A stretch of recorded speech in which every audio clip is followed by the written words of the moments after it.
میں جس سال حج پر گیا وہاں ایک بوڑھا شیخ مجھے ملا اور وہ یمن کے علاقے کے عالم تھے، سفید داڑھی تھی. میں ان کے پاس جا کے بیٹھا، لوگ اس کے حلقے میں جمع تھے. تو اس بابے سے جب گفتگو ہوئی تو اس نے مجھے کہا کہ اسی مسجد نبوی میں قاری فتح محمد صاحب پانی پتی رحمہ اللہ ایک بہت بڑے عارف اور بزرگ اللہ والے گزرے ہیں. فرمایا میں نے ان سے قرآن پڑھا تھا اور انہوں نے بتایا کہ جو اس وقت امام نماز پڑھاتا ہے یہ بھی ان کا شاگرد ہے اور وہ قاری فتح محمد پانی پتی دیوبند کا شاگرد ہے. میں اس موضوع کو لمبا نہیں چھیڑتا. تلاوت آیات کے ساتھ تعلیم کتاب کہ قرآن پاک کی معنی، مطالب اور مفہوم. میری مختصر معلومات کے مطابق اس وقت صرف مکتب دیوبند کے علماء نے جو قرآنی تفاسیر عربی، اردو اور مختلف زبانوں میں لکھی ہے ان کی تعداد 250 سے بھی زیادہ ہے. صرف صرف تفسیریں، اور ان میں کئی کی تفسیریں ایسی ہیں جو کئی جلدوں پر مشتمل ہیں، 20-30 جلدوں کی. بلکہ علامہ افغانی کے 10 سال کے دروس ہمارے بہاولپور کے ایک عزیز نے، ایک بزرگ نے جمع کیے جو ان کا شاگرد تھا. 10 سال کے درس قرآن کو اکٹھا کیا، 10 جلدیں بنی. قرآن کا صرف پہلا پاؤ مکمل ہوا. کیا علم ہے ان لوگوں کے پاس، آدمی اس کا تصور نہیں کر سکتا. تیسری چیز ہے تعلیم حکمت کہ شریعت کے احکامات اور مسائل. یہ مجھ سے پہلے کہہ رہا تھا عزیز رشیدی کہ ارے بھائی ایک گنگوہی جیسا فقیر پیش کرو، ایک مفتی کفایت اللہ دہلوی پیش کرو، ایک مفتی عزیز الرحمان دہلوی پیش کرو، ایک مفتی محمد شفیع پیش کرو، ایک مفتی محمود پیش کرو جو اپنے اپنے میدان میں فقاہت کے وہ امام اور مجتہد اور شہنشاہ تھے کہ بڑے بڑے لوگوں نے ان کے سامنے گھٹنے ٹیک دیے. اور میں اگر اس موضوع کو چھیڑوں تو لمبی باتیں ہو جائیں گی. علم تفسیر کی خدمت کی ہے تو ان لوگوں نے، حدیث کی خدمت کی ہے تو ان لوگوں نے، فقہ کی خدمت کی ہے تو ان لوگوں نے، مدارس کا جال بچھایا ہے تو ان لوگوں نے. کسی نے حضرت شیخ الہند مولانا محمود الحسن رحمہ اللہ جو دیوبند کا سب سے پہلا شاگرد تھا، استاد بھی محمود ہے، شاگرد بھی محمود ہے. ایک چھوٹے سے انار کے درخت کے نیچے ایک استاد اور شاگرد بیٹھ کر علم کو سیکھ رہے ہیں. اور شاگرد محمود نے جب وہ محمود حسن بن گئے، علامہ زمان بنے، تو کسی نے کہا حضرت آپ کی کوئی تصنیف تو ہمارے سامنے نہیں آئی، آپ اتنے بڑے علامہ کہلاتے ہیں. فرمایا میاں میری تو ہر میدان میں تفسیر ہے، تو میری تصریف ہے، کس میدان کی تصریف دیکھنا چاہتے ہو، کون سی کتاب پڑھنا چاہتے ہو؟ اس نے کہا جی ہم نے تو کوئی نہیں دیکھی. فرمایا میرے قرآن کی تفسیر میں اگر کوئی تصریف دیکھنا چاہتے ہو شبیر احمد عثمانی کو دیکھ لو، علم حدیث میں میری کوئی تصریف دیکھنا چاہتے ہو میرے شاگرد انور شاہ کو دیکھ لو، اگر فقاہت میں میری کوئی تصریف دیکھنا چاہتے ہو میرے عزیز الرحمان اور کفایت اللہ کو دیکھ لو.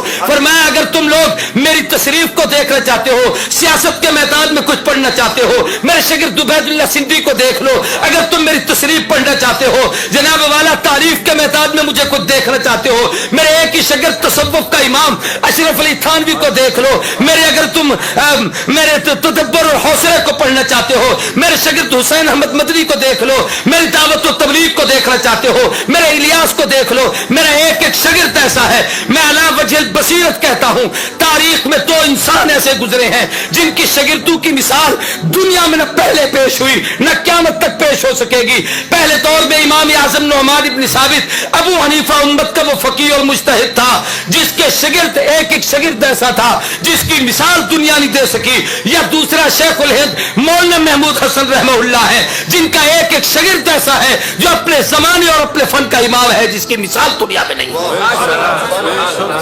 میں اس موضوع کو لمبا نہیں کرتا، میں مختصر بات عرض کرتا ہوں.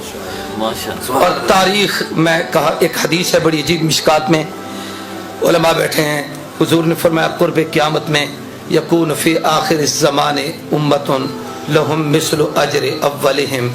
آخر دور میں ایک جماعت آئے گی، وہ پہلوں کے نقش قدم پر چلے گی، ان جیسے کام کرے گی، اللہ ان پچھلوں کو ان جیسا اجر دیں گے.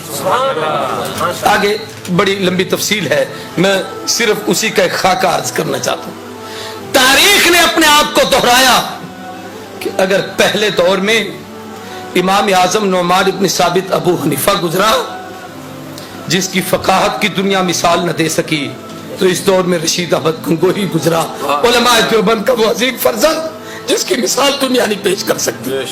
اگر اس دور میں احمد ابن حنبل استقامت کا کوہ گرا تھا تو تاریخ نے محمود حسن وہ پیدا کیا جس کی مثال دنیا نہیں دے سکتی. پہلے دور میں ایک استاد اور شاگرد نے بیٹھ کر کٹھی تفسیر لکھی، مدارس میں پڑھائی جاتی ہے، جس کا نام جلالین ہے.